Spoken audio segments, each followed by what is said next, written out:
Okay, so how did the debate go, and how much impact does it have if the main contender isn't turning up?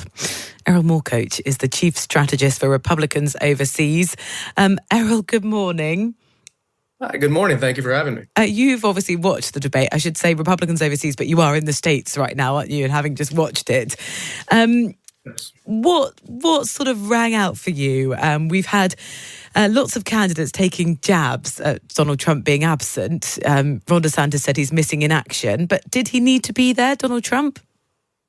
Well, it's a tough question, right? From a perspective of party, from a perspective of an American trying to make an objective, let's say, sense of this chaotic environment, it would be good to have the president there. But from the president's perspective, he's not going to go out there and get on stage with the likes of Chris Christie and other people and have them lob barbs at him when, as you had just said, he's up maybe 40 points, maybe more.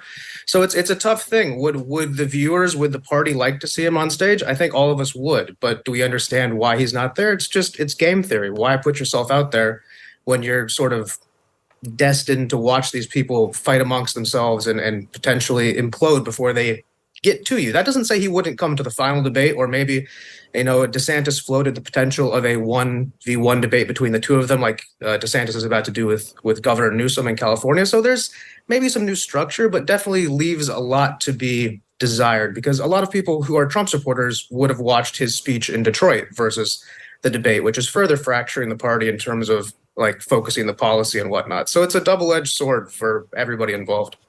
You mentioned Chris Christie in the topics that came up as 2-hour debate. We had the serious and the silly, like when the candidates were asked to decide which of them they'd vote off the reality series The Island. Please use your marker to write your choice on the notepad in front of you. 15 seconds starting now. Of the people on the stage, who should be? I'm absolutely serious. With all due respect, I mean, we're here, we're happy to debate, but I think that's disrespectful to my fellow competitors. Nobody wants to participate. Let's do some questions. Let's talk about the future of the country. Well, Chris Christie did then later say he'd vote Donald Trump off the island. Obviously, Donald Trump hadn't shown up in the first place. How reflective was that tiny little glimpse, Erol, of exactly the dynamics at play in the debate? I think that was indicative of how far the debate's, let's say, structure has fallen. I mean, that was number one, some credit to DeSantis there for stepping up and saying, I'm not going to do this to my fellow Republicans here on stage. I mean, that was a literal reality show question. It was obviously something to try to get viewers excited or make the thing fun, but it just came across as childish. It came across as something that lacked the gravitas that Republican debate or any party debate used to have. Nothing about it was really positive, and it's more indicative of how the debate was sort of fighting for airtime, if anything, and it backfired on the presenters. You can't blame them, I guess, for trying to liven it up, but that was definitely a low point in the debate, and I think everybody stepped up there on stage and refused to participate, besides Chris Christie, who, I think he spent a lot of time practicing in front of the mirror in the last, week to lob his one-liners, and he got some of them in, and he certainly wanted to vote Trump off the island, like he said, but I don't think Chris Christie is really a relevant player in the game either, so that's part of the problem. You're watching people who have no chance outside of DeSantis and Ramaswamy of really being the presidential candidate, and maybe that's why the discussion got so unserious for a while. Yeah, maybe that's why it was sort of more entertainment-led rather than policy-led. You mentioned Ramaswamy. Maybe there's a sort of an indication, potentially, that he'd gained strength from the last debate because some of the candidates really went out of their way to attack him. Here's Nikki Haley.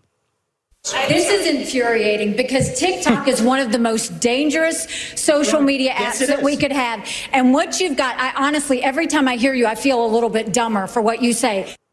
Do you think, the sign that Ramaswamy came under really intense scrutiny from the other candidates shows that they do see Ramaswamy as a threat? I think they absolutely do, and it might be frustrating to some people who've been there for a long time to see a young, up-and-coming person sort of usurp everybody on that stage outside of Ron DeSantis in the polls. I have to say that I have all the respect in the world for everybody up there, but Mrs. Haley was quite rude in some of her comments to everybody, and especially to Vivek, who kept it above board and didn't really stoop to the low levels. He always tried to turn it positive. I mean, you see the way he galvanizes people in donations. Whose donors are first-time Republican donors in great part, people who weren't even involved in the party. And that harkens back to, Donald Trump bringing in people from outside the party who never had been there. Vivek is young, he's energetic, he's objectively successful outside of politics, which a lot of politicians struggle to be able to say. And he's obviously resonating really well with not only younger people, but moderates, some of the people who perhaps, went both ways. They were Trump, and then they were, I can't vote for him in 2020. Now they see a chance to have, the best of both worlds. As you know from watching, Vivek is one of the few candidates who still stands strongly beside President Trump in the sort of historical narrative, where many of the other people on stage are quick to throw him under the bus. And that plays very well to the Trump base as well, because they don't see him as a, let's say, globalist or some of these other monikers they would give to the other people. So I think he's doing great, and he's an inspiration, and it shows what a big tent we have. In the winner of the diverse debate, people. would you say? I have to say it's tight. To be clear, in the first debate, he came across a little bit robotic in a sense. He came across more of a car salesman type. And, that was maybe to his inexperience, whereas here he was much more, down to earth, much more of a relatable candidate. I still think Ron DeSantis really did the best here in terms of story arc. In the first debate, he was almost kind of a wallflower compared to here, where he really took the stage. But him and Vivek are kind of hand in hand, both playing against different types of challenges, and both also engaging with maybe different flavors of the Republican audience. But I think they're neck and neck. I wouldn't say Vivek won outright. I think DeSantis might have had the edge here, but definitely Vivek came across as much more personable, and I think he gained a lot of support there, especially how professional he was in the face of being condemned by other candidates on the stage for this and that. Erol, thank you so much for staying up, having watched the debate, to give us your analysis first thing for us here on Early Breakfast. Erol Morkoc, the chief strategist for Republicans overseas. It's been fascinating to have your perspective as those candidates battled it out.